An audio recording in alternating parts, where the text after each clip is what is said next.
there's clear excitement for the ETF. There's clear excitement for the adoption that we're seeing, even in trends like NFTs. Clearly, there's a place for crypto, and clearly it's winning the race against gold at the moment, right? Why should people care about cryptocurrency now, and how is cryptocurrency going to change the world? This is the fastest level of adoption of any technology in all recorded history. So the internet grew from 1990 to 2000 at 63% a year. In 1997, there was 150 million users of the internet.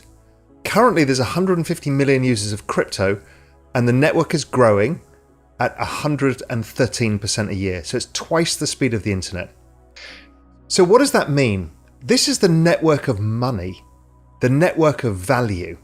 Now, if you understand network businesses, you'll understand Facebook.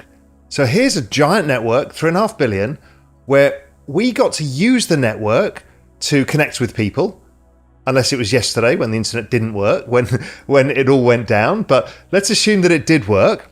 You get to get the psychological benefit of likes and connecting with people, and they get to monetize you. So the value of the network accrues to the company and the shareholders.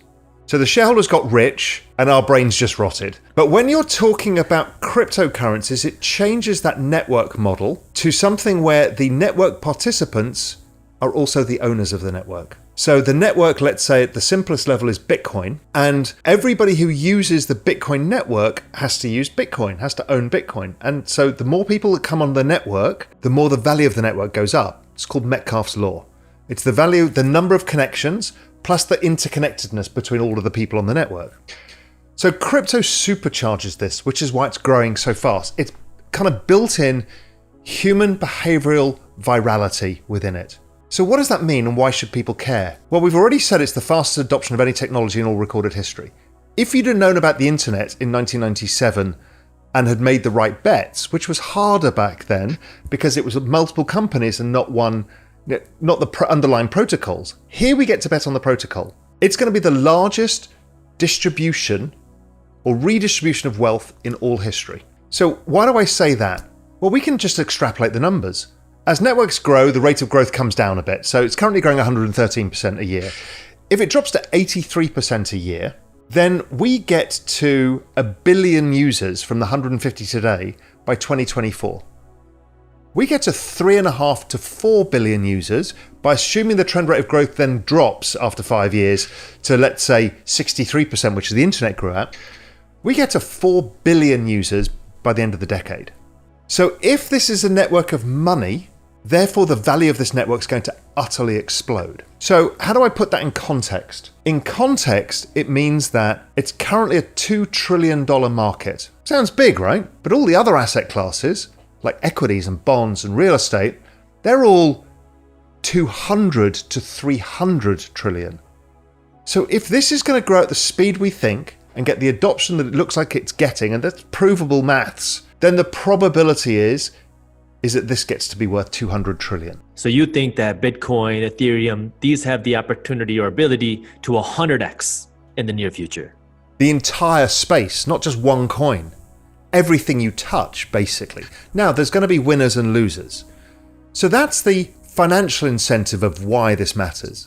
But it matters at a much deeper level, which is this is a redistribution of power within the financial world, where the individual doesn't need the middleman. So this is the transfer and storage, trusted storage of all digital assets, and eventually all assets go onto a blockchain. So this is the start of new business models, and everybody watching this will have seen the rise of NFTs, which is a nascent start in what's going on here. We'll see the rise of social tokens. All of these things are blockchain enabled.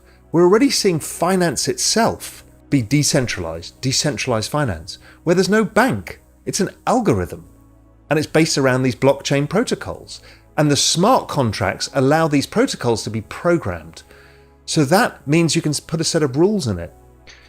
So it's going to give us the power not only to invest and make money, and these things, Bitcoin may be 50,000 today, but it breaks down to 8 decimal places. So anybody can put 10% of their net worth in, however poor they are. So for dollar cost averaging and wealth building, this is extraordinary. but it also creates the technology for this new kind of power shift where we've given up trusting the banks.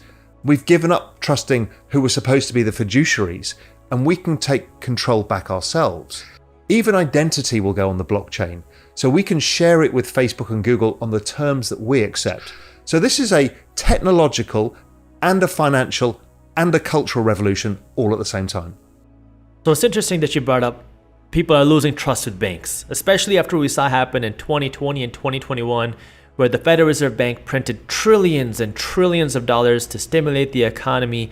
I mean, I think that's another argument for why people are moving towards cryptocurrency. But what happens to institutions like the Federal Reserve Bank if people start to adopt cryptocurrency more? Because I have a feeling, you can correct me if I'm wrong, that they're not going to like it. Correct. So what the Federal Reserve are doing is they're looking at the macro backdrop, which is the most indebted global economy in all of history, 400% of GDP in debt, of which the US is by far the largest. So you've got this situation where the world is in debt, the population is aging, you can't generate growth, and jobs are being competed for by robots, AI, globalization. So you've got this structurally very difficult world. How do you service the debt? And the answer has been to print more money. Now, printing money lowers the value of fiat currency. All the central banks doing it at the same time. So it's not just the dollar or the yen, it's all of them. So that whole printing of money means if you make something overly abundant, it becomes worthless. Now, it's not saying fiat currency is worthless yet, but basically the central banks are increasing their balance sheet by about 13% a year since 2008. That means we're all getting poorer because wages don't go up, but assets do. And assets are future savings, a future expenditure.